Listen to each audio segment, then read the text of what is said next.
Hey Baddies, we want to take a quick minute to shout out our amazing sponsor, Eli Lilly, for supporting our mission here on Baddie to Baddie. Because of their generosity, we can keep these important conversations about breast cancer awareness, education, and advocacy going strong for our community of women of color. We send our sincere thanks to our partners at Eli Lilly for standing with us. Calling all permanent makeup artists. Discover how you can join our mission to empower breast cancer survivors of color with specialized permanent makeup services. It's more than makeup, it's a movement.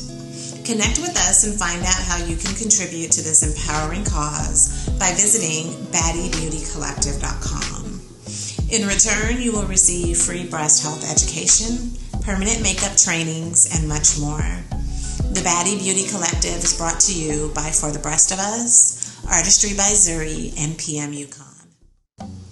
If you're a breast cancer survivor looking to boost your confidence and add a bit of swag to your new normal, this is your invitation to explore free and discounted permanent makeup services by artists trained in the specifics and nuances of skin for women of color. From eyebrows to 3D areola and scar transformation, join us and let your journey of empowerment begin. Check out the Baddie Beauty Collective, brought to you by For the Breast of Us, Artistry by Zuri, and PM Yukon by visiting baddiebeautycollective.com. Welcome to Baddie to Baddie, a monthly podcast by For the Breast of Us, the first breast cancer community for all women of color, where we share real-life experiences, information, and education to help you live your best life after a breast cancer diagnosis.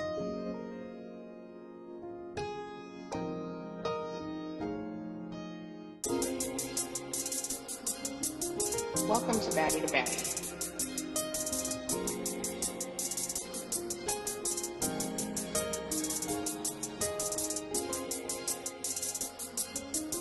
Welcome to Baddie to Baddie.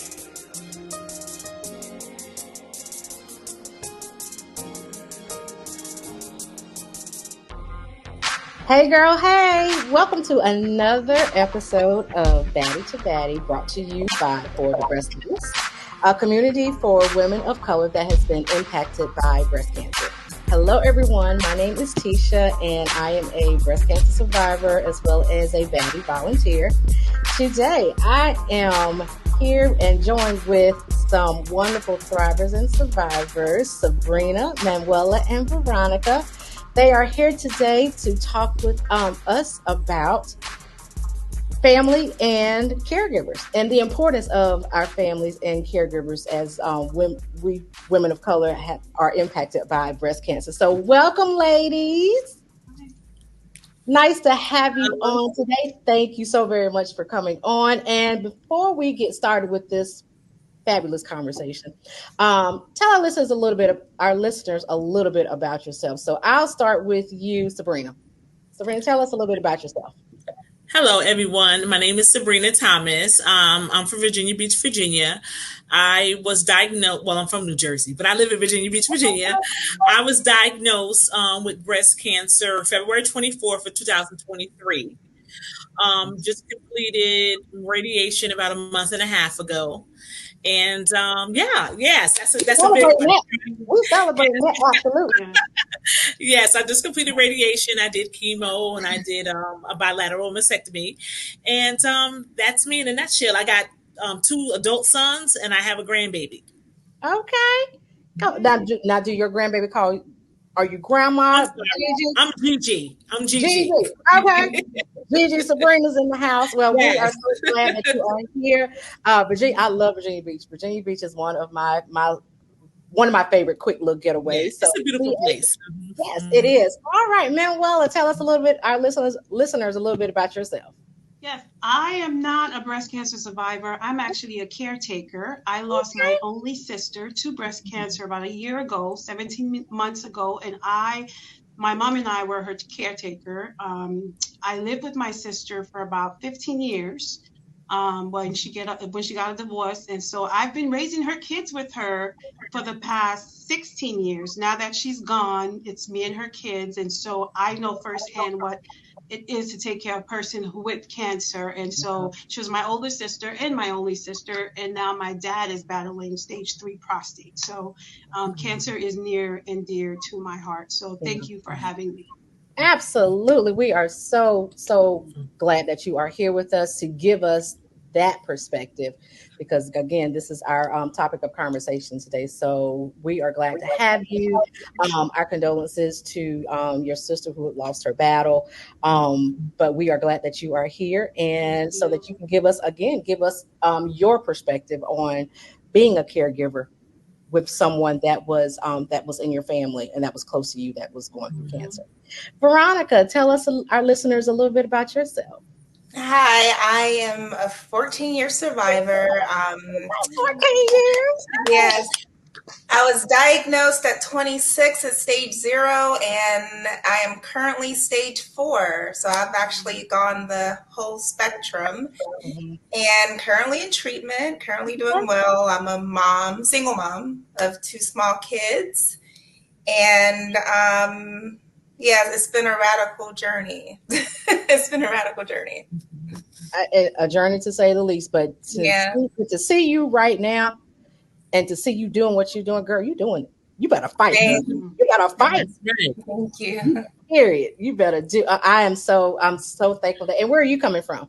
I'm in Georgia. Okay, Georgia is in the house. All right. Well, we are so glad that you are here. We're glad that all of you are here.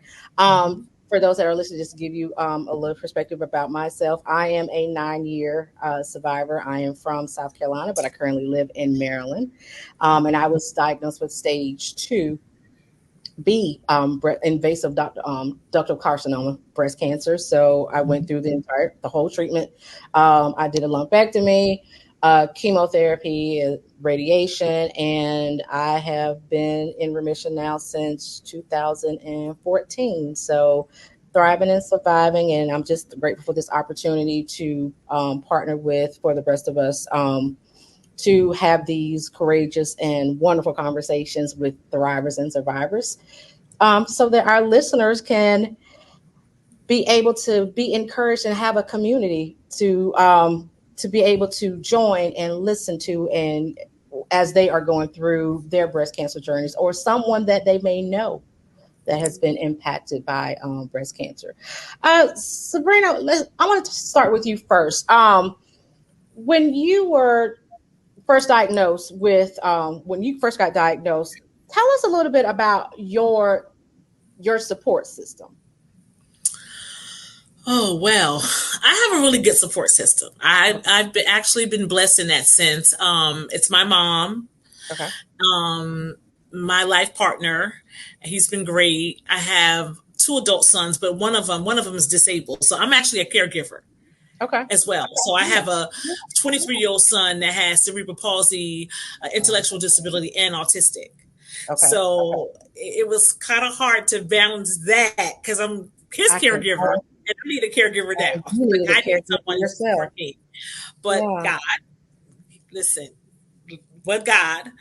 But my mom has been there for me. I have some really great friends, friends that step in, friends that pray for you behind your back, those kind of friends. Yeah. And I just have some very close family members that we grew up together that kind of stepped in. So, you always have that relationship, one person that has this and the other person does that. And if you put them all together, they're a whole person. That's the perfect person. Yeah. So you might need 4 or 5 different people to make that one, but I had that. But my mom and my son has been great. And like I said, close friends and family have been really great.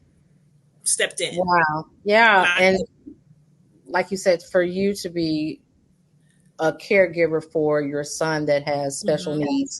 I'm an educator and I see that every day. I have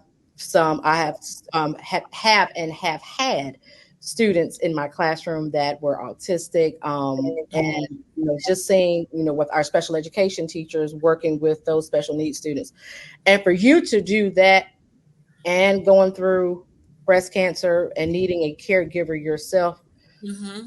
Talk about resilience. Yeah. If that was rough, but like I said, I give him the credit. But that was rough. yes, Mm-hmm. but look at you now, and yes, and for those that are believers, we give God all the credit for that. Absolutely. And I like what you said. Having more than one more than one person in your support system. That one person may be strong in this area that can give you Exactly. what you need. Another person may be strong in this area that may give you something that you need. And all of them together, working together, it's like I said, it's the perfect Yes. person. It's the perfect Yes. source Mm-hmm. of um encouragement. It's a perfect source of support that you need. So Mm-hmm. I encourage those that are out there listening to definitely develop a support system, because number one, you don't have to go through it alone. Um because we know women of color, oftentimes when they get diagnosed with breast cancer, they do feel a sense of isolation. Um, but just know that there is just such a plethora of resources out there, communities, but getting that support system to give you what you need when you need it, again, because so you won't have to do it alone. So thank you for sharing that. Veronica, tell us about your support system when you were first diagnosed. How did your family and your friends, your support system, play a part in your breast cancer journey? Well, I was actually the complete opposite of Sabrina. I didn't Okay. have much of a support system at Okay. all. Okay. And that actually delayed my treatment decisions initially Okay. because I was married at the time, but Mhm. with it being stage 0, I was in such disbelief, Yeah. and Yeah. I kind of really downplayed it, like it wasn't like I didn't need anything from anyone, Yeah. and I isolated. Hmm. I did. So it has actually taken me up until just recently to truly develop a support system. Okay. Yeah, 14 years later. But you're here now. Yeah, That's all that matters. That you're here now. definitely. And you said something too that stuck out. We as women of color, we are a resilient species. We're strong for everybody else except for us. We take care of everybody else except Mm-hmm. for us. Um, and a lot of times we feel like when things happen, we feel like we don't need it because we have that strong sense of independency. And I'm so thankful that, and I'm so glad that you realize that I don't have to be independent. It's okay Hmm. it's okay to ask for help. You don't Mm-hmm. again, and that's why we stress it. You don't have to do it by yourself. And it doesn't matter how long it took you to get to that point. Just as long as you're there now, Hmm. and know that you not only have that support, but you have me now. You have the rest of us now. You Yes. have Sabrina now. You have Manuela now. You have a community Mm-hmm. that is And it here. makes a world of difference. And it does. It definitely makes a world of difference because, like I said, you don't feel that sense of loneliness. You don't feel that sense of isolation. You can, if you're going through something or experiencing something through your journey, there may be somebody in that community that has experienced that very same thing, and that can walk you through or tell you how they got through it and what helped for them. Um, and you trying to do that. It's a lot, trying to do that on your Mm-hmm. own. And again, you don't have to. So I'm so grateful that now have gotten to a point where you do have a support system, and it is, I know for me when I got diagnosed, my family rallied around me, my friends, my coworkers. I It's like I had a whole army of supporters that just rallied around me. Because there were moments when I didn't have the strength to just do anything. And I had one that, all right, come on, Tisha, you got this. Would just give me that, would just encourage me. I had one that, I would just call on the phone and be like, don't say a word.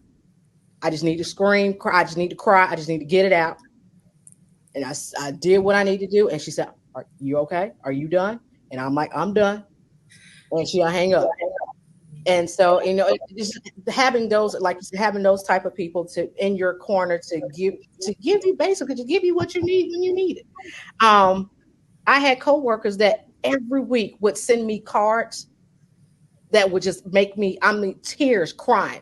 It was so funny because I love to laugh. And that was one thing that got me through, laughing, comedy. And they would find, I don't know where they found these cards from, but I would get a card every week. And it would be something that would be just so hilarious. And I'm like, it was, again, I can't stress enough the importance of, having that support system. And I'm so glad that you are again at that point. And Sabrina, I'm so glad that you had your mom to help you and your life partner to help you. So I want to, Manuela, I want to talk with you because you were a caregiver. So when your sister got diagnosed, what was going through your mind? Well, when she got diagnosed, first it was like, because it was right after COVID, she started getting sick. Okay. And I remember her doctor for 8 months kept calling it vertigo. And went to see a specialist, ran so many different tests. 8 months later, it was stage 3 breast cancer. And I remember my sister had a hard time accepting it. She really did. The day the doctor was giving her the news, she wanted to go by herself because, I don't know, she just did not want any of us around. And I will forever remember October 13, 2021. And she went to the doctor. I was at work, and her doctor wasn't too far from where I work. And so I had already planned my schedule to be there because I knew she was going to call me, but she just wanted to get the news first. Oh, right. And I'll forever remember meeting her at the door of the hospital after she got the news. And she said to me, I'm 47 years old. I have 3 kids. I'm not ready to die.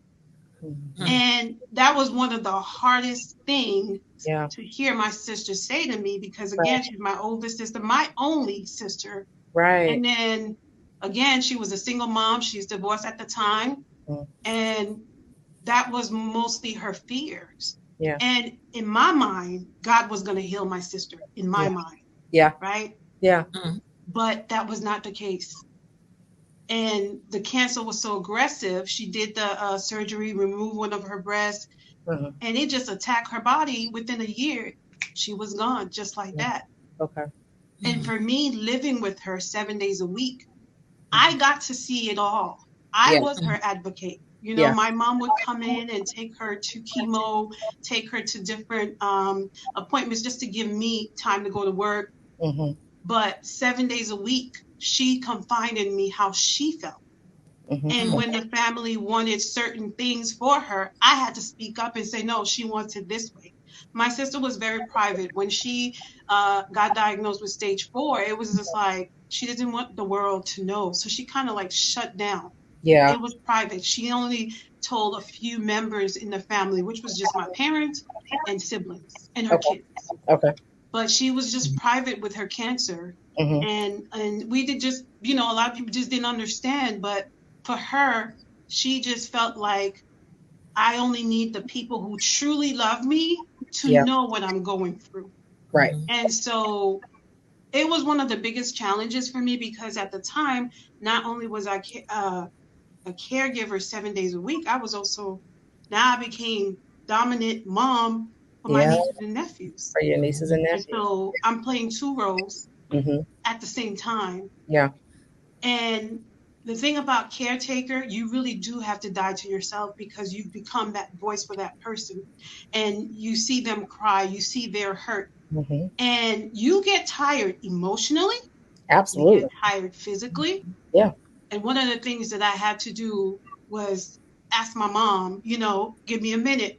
When she would take her to the doctor, when I came from work, cooking dinner for the kids, whatever, I had to take a moment to myself, because the thing about being a caretaker, especially for Black women, women of color, is such a heavy, heavy topic for them, that you really, as a caretaker, if you don't die to yourself, meaning understanding the assignment of being a caretaker, it's hard.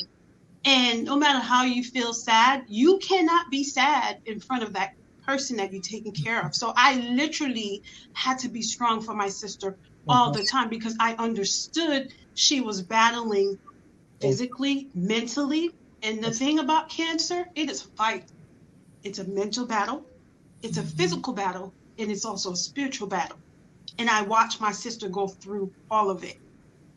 And it was one of the hardest things that I had to do, while being strong for her 2 sons and her daughter. But if I had to do it again, I wouldn't change it, because I learned so much. Yeah. And I remember 6 months into her passing, I resigned from my job because the cancer became so aggressive. Yeah. She could no longer work. And so I resigned from my job, and I just knew that was the right thing to do. So I became a full-time caretaker instead of a part-time. Okay. And it is not easy. It is not easy watching your loved ones suffer. I remember the first time, her first chemo, she came home that weekend, her hair started falling off. Wow. And I remember her calling me upstairs, and she said, Manuela, come here. And I went downstairs, and her hair was just coming out. Yeah. And my sister's hair was her pride and glory. Yeah. Whereas mine, I've always been the girl who cuts, but that was her pride and glory. That was her beauty for her. Yeah. And I remember that pain. And I remember taking her on a Sunday to the barber. And then, again, she got her hair cut. And I remember, to give her strength, I cut my hair. Till this day, I wear my hair short in honor of her, because I knew what that losing her hair did to her, how detrimental it was to her.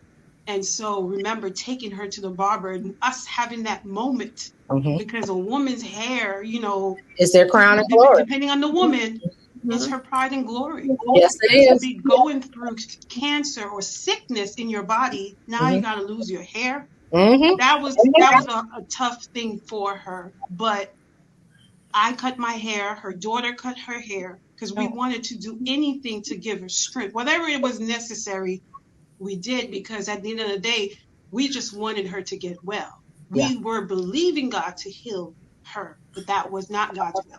You know what I mean? Yeah. And so she fought till the end. And I remember October, it was her son, both sons, it was their homecoming. This was October 2022. She passed away literally 5 days after their homecoming.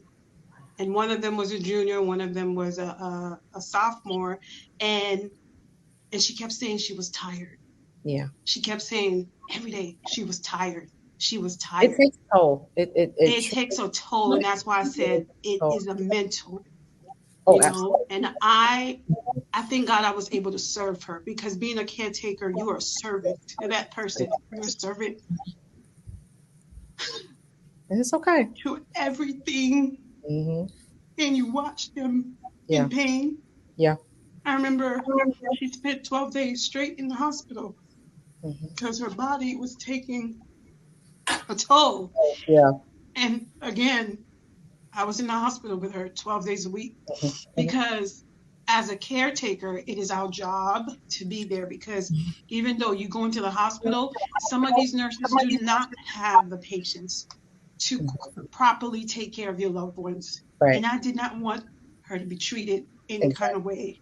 Exactly. You know what I mean? Yes. So I made sure that I was in the hospital with her when they were cleaning her, because it became where my sister could no longer walk. She couldn't breathe. She was using an oxygen tank, and she was 2 radiation away from completing radiation in 2 sessions before she passed away. So I don't know why women of color, we have such a high rate of dying with breast cancer or cancer. There's And there's a number of factors that go with that because there's so many disparities in the healthcare system for women of color. Mm-hmm. Um, the lack of education for women of color and knowing about breast cancer and how to prevent it, which is why platforms like For the Rest of Us, Tisha's Tea Room, Mm-hmm. Tiger Lily, all these wonderful organizations that their target audience now are for women of color and Mm-hmm. young women of color so that we can bridge that gap because we die at a 40% higher rate than other communities, and it's because of the lack of education. Some oftentimes it's lack of education, lack of medical assistance, medical treatment, lack of insurance, medical care. So that's why we are doing what we are doing, and that's why we are having these conversations Mm-hmm. so that we can bridge that gap. But Manuela, I truly want to say thank you for all that you have done for your sister. Um, Absolutely. I mean, if I was to Google powerful caregiver, your face would be the first one that pop up because you did that. And just know that everything that you did for your sister was not in vain. She you did everything, and you hit on so many things that I want to talk about and that reminded me of my caregiver when I was going through my journey. My mom um, was there for me when and was my primary caregiver when I was going through my journey. And mind you, I was in Maryland when I got diagnosed, and I'm from South Carolina, so my mom was still in South Carolina and still is in South Carolina. So she would fly or drive up every other week when I had my treatments to be with me. And I had family here. We had people in place here in Maryland that took care of me until she got here on the weekends. The family got here. So I thank God for that support system. But the one thing that you hit on, Manuela, that I do want to talk about, and Veronica and Sabrina definitely chime in too when you can. That when we talk about our caregivers, they have to you mentioned, Manuela, that you had to be the strong one, and you didn't want to break down in front of her because you needed to be that source of strength for her. And I remember um, I did a caregiver show on my podcast, and I interviewed my mom, and she said the exact same thing. She did not want me to see her break down and cry because she had to be a source of strength for me when I needed it. Absolutely. And my family, you know, they never showed they never showed that side of them because they needed for me I needed to see them be strong so that I can be strong. Because so that I could have that mindset, okay, I'm gonna beat this. I was 36 when I was diagnosed, and I have that mindset. Mm-hmm. I'm single, I don't have children, but I want to have a family someday. I don't have time for this, and I love to travel. I'm a people person. It's time. I got places to go. I got people to see. Let's fight. Mm-hmm. And and that was the mindset that I have, and I tell my listeners all the time. That's half of your battle. But my family, again, my mom was my caregiver, and my family did so many things to help me to make my breast cancer journey as smooth, one that was, that went as smooth as it could, as smooth as possible. So, Sabrina and Veronica, chime in. Tell me what were some of the things that your family or your caregivers did for you that helped you or that stood out for you as you were going through your journey that helped you along the way? What were some things that stand out for you? For me, I think I had a certain type. It might sound crazy, a peace, because, Mm-hmm. like I said, I had so many people in place doing so many Yeah. different things. Uh-huh. My fiance, he took care of it financially, so I didn't have to worry about bills and money and stuff. No, I couldn't go shopping. I wasn't on Amazon buying stuff, but I had things that I needed, the everyday things in place, because people stress about that too. Absolutely. The mortgage, the power bill. That doesn't stop because you have cancer. You might get a little with it, but that's it. It keeps coming. They be like, sorry to hear that. However, when is your payment coming? So I didn't have to worry about that. So that took away, because they say you're not supposed to be stressing, but life goes on. You got these bills coming. The insurance is only covering whatever. So I had that financial part from him. Now, he wasn't able to do anything else. But I've learned as a woman, and this is not a black or white thing, but as a woman, I learned this recently. You have to meet people where they are. Yes. So I met him. I was mad because I wanted him to do other stuff. He just couldn't do it. So he did like my daddy used to do. He made sure that my mom financially was straight, but my mom wanted him to go to walks in the park and do all this. He wasn't that type of dude. I'm like, Mom, men aren't that. They are the providers. Yeah, so and that's what he did. He provided for you financially, and that was his way of showing his love. But I had the other friends, like you said earlier, the one that I could call to scream. I've told her, if I call you and I don't say nothing, the first thing I'm going to do is say, I'm not hurt. Like, she'd be like, are you hurt? Are you sick? Yeah. And I'd be like, but I needed to not say nothing or scream. And she would say the same thing. All right. The devil's a lie. Whatever she said. And then hung up the phone, and we had an understanding. And then I have another one that was like, "You need me to pick you up for a ride. You need to go to Applebee's. You need to, you need something to eat." A sense of normalcy. Yeah. Now, and so I had those people in place for certain things. One to come over, watch a movie. Let's just watch some Tubi. I want to watch some Ratchet TV. Okay, some okay. Just sit with me and do that. I don't want to have a cancer conversation. No cancer conversation. We're not having a cancer conversation.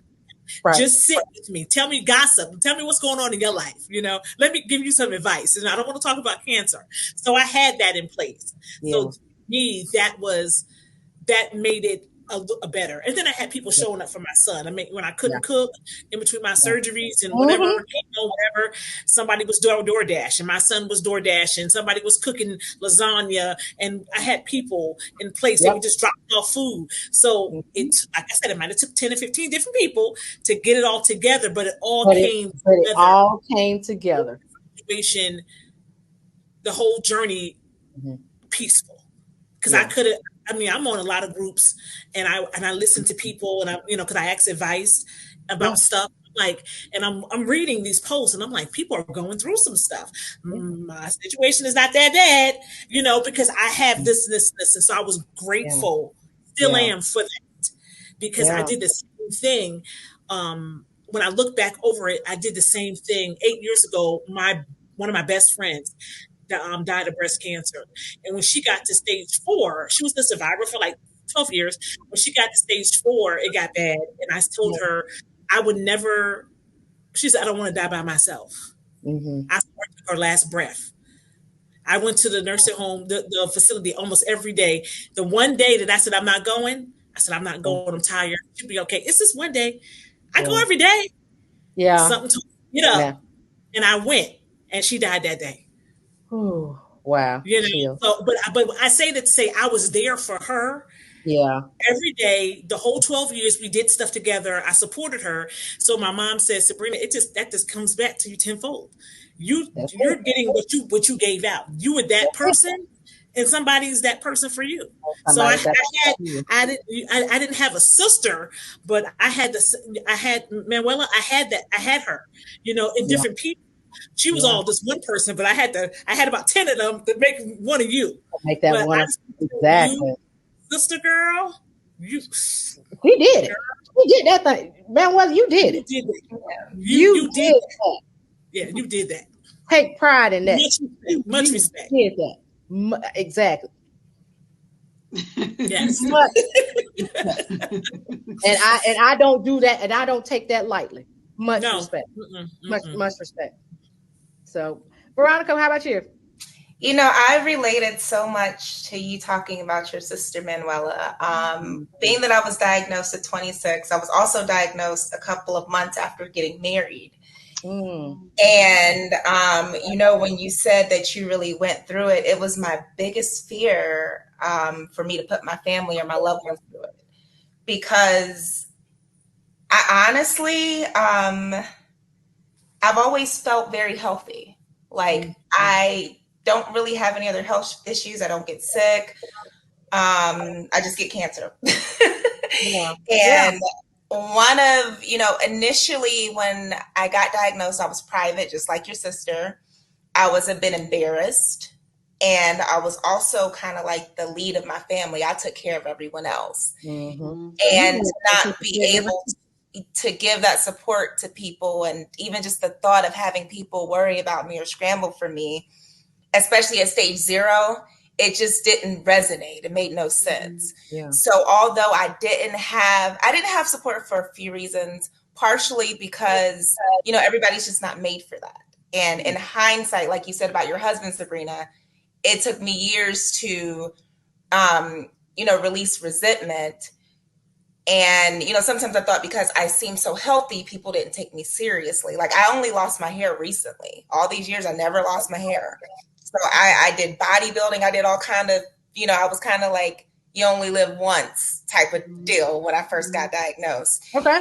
And the way that people honored me in that season was they allowed me to handle things the way I wanted to. And I do remember, so I live in Georgia. I'm about 40 minutes north of Atlanta.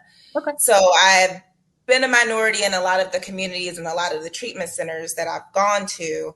And in that experience, being young, and, you know, things have changed so much just within the past 10 years. But at that time, they hadn't really regularly seen breast cancer at my age. I was told that it wasn't breast cancer for almost a year. Breast cancer doesn't behave that way. Then when I was diagnosed, I was treated very harshly. I was told alone. I was told that I was going to die, like, and they wanted to impress upon me how serious it was, because I just didn't understand. Stage 0, you want me to do chemo and radio? What do you mean? And they were like, why is this a conversation? This is going to kill you. Just attack it, kind of a deal. But my support came in that when I was dealing with caregivers who did not make me feel safe, I had people advocate for me with knowledge and say, hey, this isn't the only way to go about it. No, it's not an urgent matter. Yes, you can take your time to do your homework and your research, and really just allow me the freedom to make my own decisions.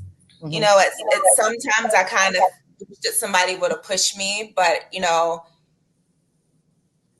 who knows how the cards would have laid. You know, I've seen plenty of people still get multiple diagnoses after, you know, getting all of the treatment. So yeah, I'm just glad I had support at that stage where people just advocated for me and allowed for me. They met me where I was at. They didn't really force anything on me. Good. Okay. All right. And we know that a cancer diagnosis not only affects the person that has the diagnosis, but it also affects the caregivers too. It affects the family. It affects everyone that's in your circle. So Manuela, I want to jump back to you for a few minutes. And Sabrina and Veronica, please chime in whenever you would like to. But I want to talk about Manuela as your sister's caregiver. What were some things that you did to woosah? Because I'm sure you've had moments where, because that's a lot, taking care of someone that is going through something as traumatic as breast cancer, and then for your sister to not only do that, but then you having to take care of her children as well. I know it took a toll out on you. So what were some things that you did to replenish and recharge yourself?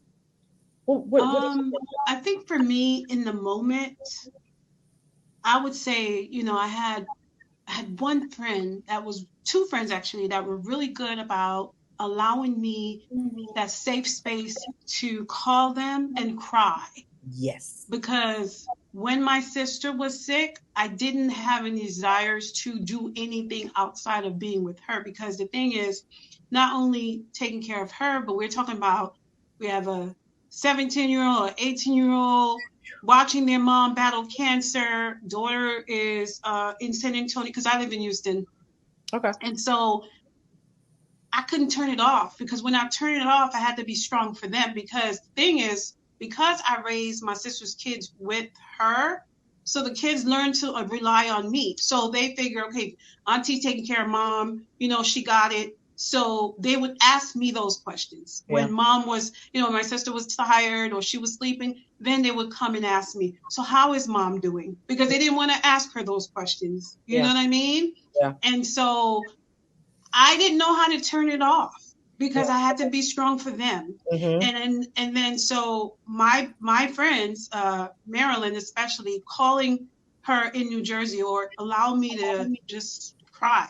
And those moments were after work, like when I'm driving home, that's when I would just release all of that, even till this day. It's been 17 months without her.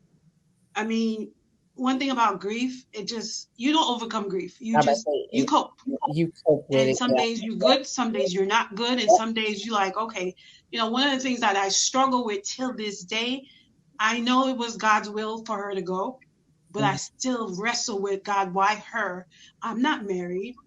I don't have children. Yes, I love my nieces and nephews, but why her? They needed her. So I wrestle with that, because now, like, her oldest is 23 and she's still going through the grief process of not having her mom. Yeah. 19-year-old's a freshman at Texas State.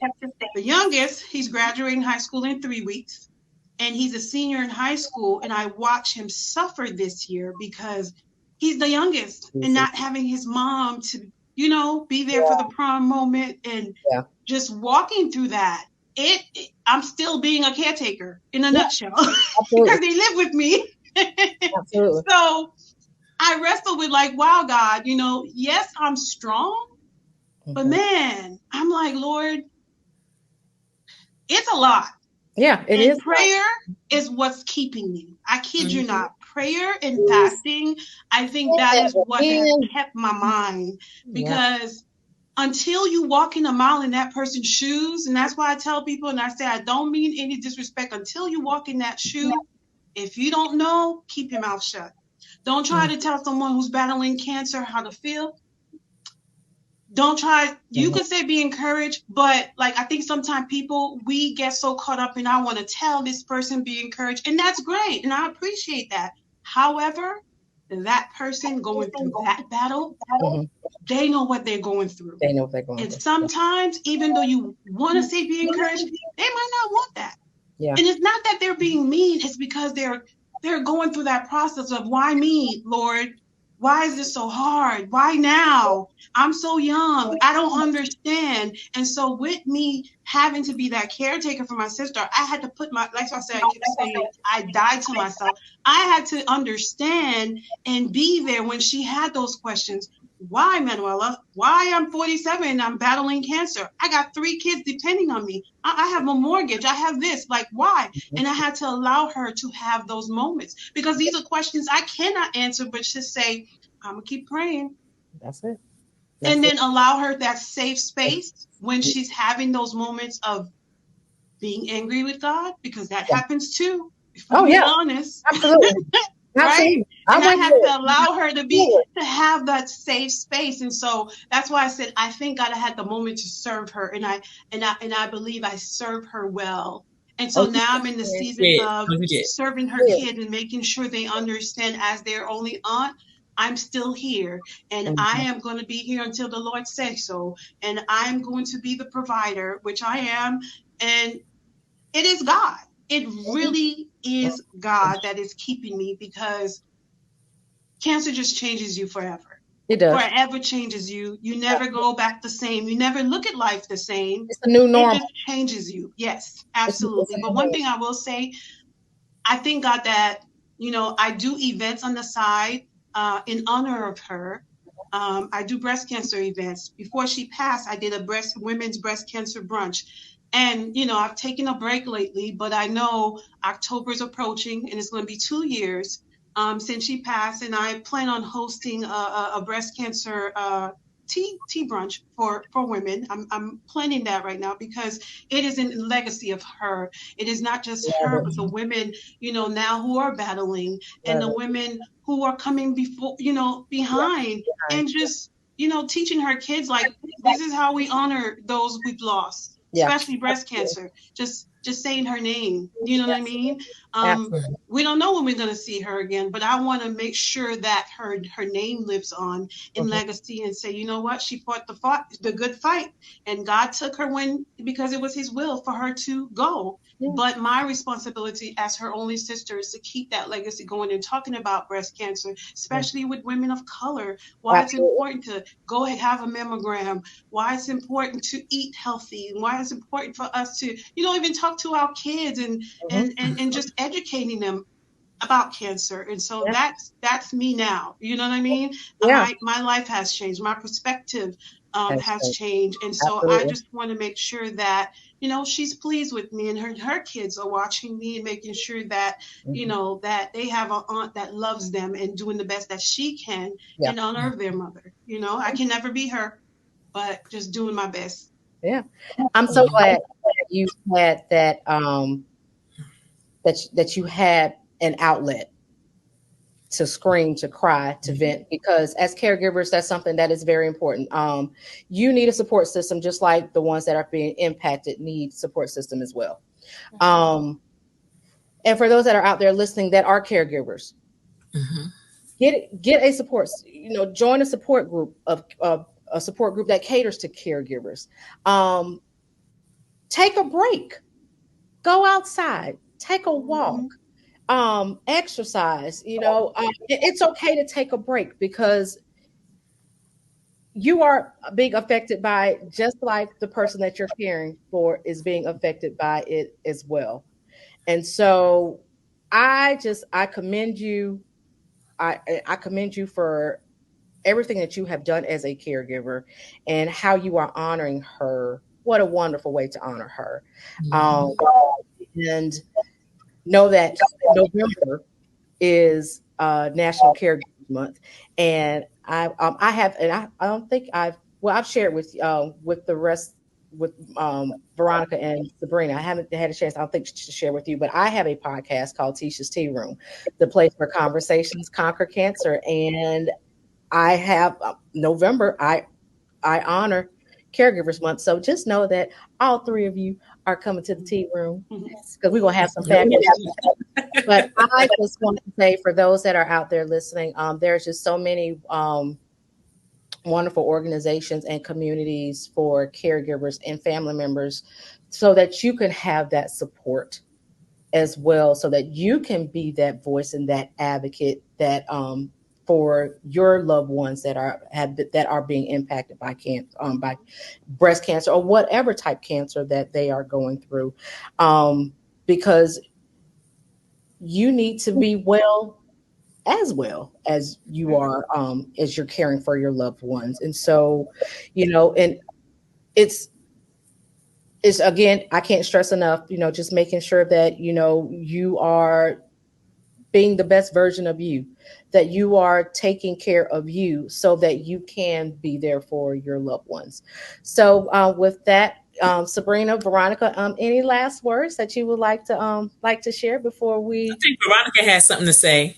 I'm sorry. Go ahead, Veronica. I'm just gonna add on to that, because, especially with me being stage 4 and just my beliefs around my diagnosis, the greatest thing, I recently had a hospital stay, and everybody's scrambling, trying to see what I need. And the biggest thing for me has been making sure the people that love and care about me are taken care of. That means everything to me. That's the greatest way that anyone could ever honor me. Knowing that like your story fills my heart so much. Just the fact that I know that my children, just like how you love your niece and nephew, my children are loved by other people, and they sincerely love my children, and they know what they like to eat, and you know, all the things. And that, because there's only so much you can do for a person with cancer, it's not hopeless, but a lot of it is, unfortunately.